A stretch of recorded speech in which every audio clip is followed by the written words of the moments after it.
بات یہ ہے کہ اگر میری باڈی کا ٹیمپریچر 99 بھی ہو جائے یا اس سے اوپر چلا جائے تو کہا ہی جائے گا کہ بخار ہو گیا مجھے. بیماری بخار کی گنی جائے گی، حالانکہ بخار کوئی بیماری ہے ہی نہیں.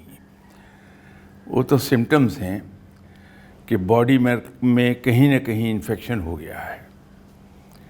تو علاج بخار کا نہیں کیا جائے گا، اس انفیکشن کا کیا جائے گا تاکہ بخار ختم ہو جائے. اسی طرح یہ جو ہم نے ڈفرینشیٹ کیا کہ اخلاقی بیماری،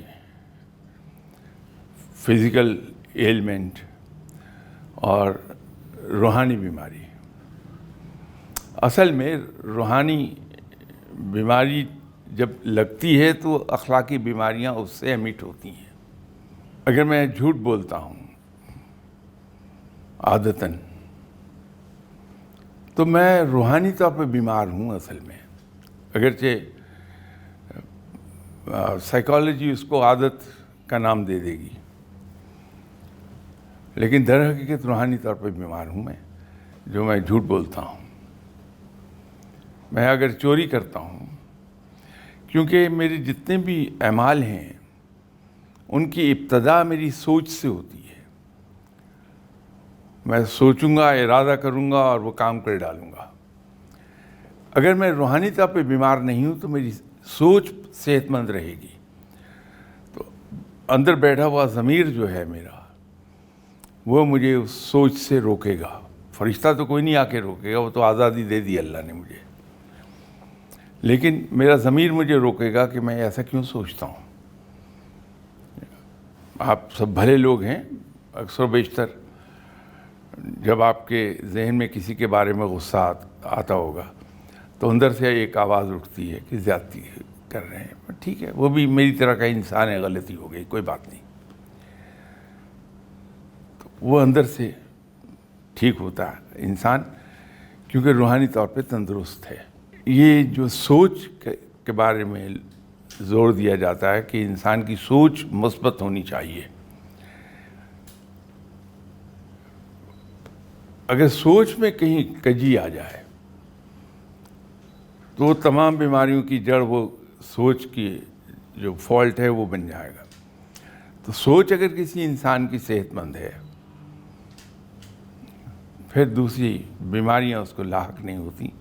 جسمانی بیماریاں بے شک ہو جائیں گی، نزلہ زکام ہوتا رہے گا، لیکن کوئی اخلاقی بیماری اس میں داخل نہیں ہوتی.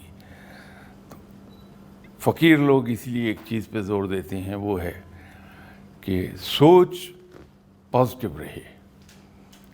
فقیر کی سوچ بہت پازیٹیو ہوگی. آپ کبھی اس سے کہیے کہ فلاں آدمی نے آپ کو بھری محفل میں وہاں گالیاں دیں تو ایک کہہ لگائے گا وہ، اور آرام سے کہا ہو سکتا ہے کہ کسی اور پہ غصہ ہو اور وہ سمجھتا ہے کہ میں اس کا اپنا ہوں، اس نے میرے اوپر غصہ نکال دیا. یہ بڑی پازیٹیو سوچ ہے. کسی آدمی نے فقیر کے ساتھ جھوٹ بول دیا، آپ اس کی توجہ دلائیے اس فقیر کی کہ فلاں آدمی تو آپ کے ساتھ جھوٹ بول گیا. یہ نہیں کہے گا وہ برا ہے،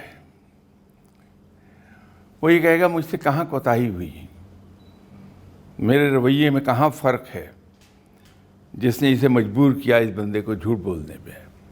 اگر میرا رویہ اس کے ساتھ پازیٹیو ہے تو جھوٹ نہیں بولتا، اس کو حوصلہ رہتا، مجھے سچ کہہ دیتا، تو اپنے آپ کو کریکٹ کرے گا وہ. کسی نے ایک بار مجھ سے سوال پوچھا تھا کہ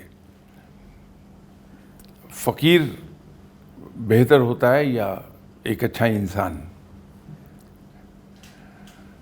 تو وہ مجھے اپنی معلومات بڑھانے کے لیے ان سے ایک کاؤنٹر کویسچن کرنا پڑ گیا کہ یہ بتائیے کہ آپ اچھا انسان کس کو کہیں گے؟